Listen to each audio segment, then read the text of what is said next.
Vaccination talk. In COVID pandemic era, flu or flu-like attacks remain significant and valid. Let's drill into some talk on flu-related matter. Why do I still suffer from flu or flu-like attacks despite having annual flu vaccination? Believe it or not, many say so.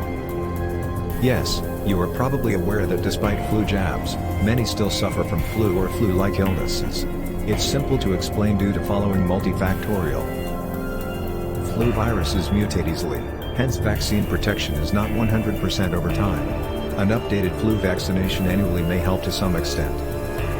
There are many flu-like illnesses which aren't protected by flu jabs but mimicking flu-like symptoms, for example respiratory syncytial viruses. They are genetically different. Despite flu jabs, the flu viruses remain accessible to the human body unless an appropriate barrier is used at all time in a proper manner. For example, surgical mask. So, what exactly is the role of flu vaccination if vaccinated people remain vulnerable to flu attacks causing cold-like symptoms? It probably makes more sense to those medically frail and vulnerable groups due to high mortality following flu attacks. Younger healthy people generally have less adverse impact as their immunity is stronger. In other words, the main intention of flu jabs is to reduce mortality and death in the vulnerable rather than expecting less flu attacks. 3. Who benefits more from flu vaccination? In short, those vulnerable groups with chronic diseases at any age, obesity and frail elderly. What is the best way to reduce flu attack frequency? Definitely not flu vaccination but a proper barrier used appropriately at all times.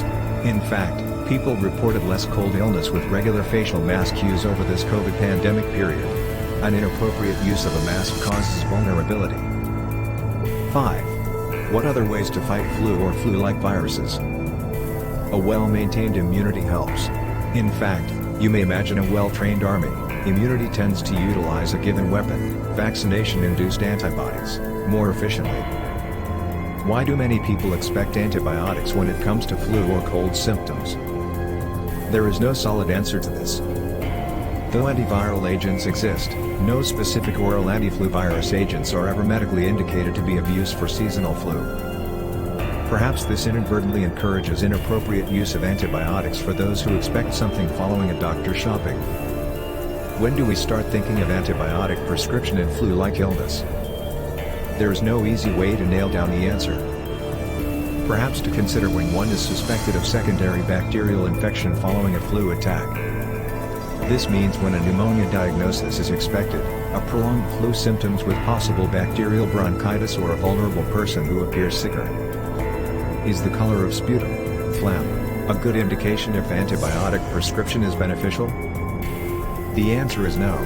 In fact, the color of sputum is a poor indication of the presence of germ. Darker color literally means richer cellular contents but mean nothing to the presence of active germs. Take-home message: annual flu vaccination may not guarantee reduction in flu attack frequency but its adverse consequences. That's all to digest for this episode. Until then, see you soon.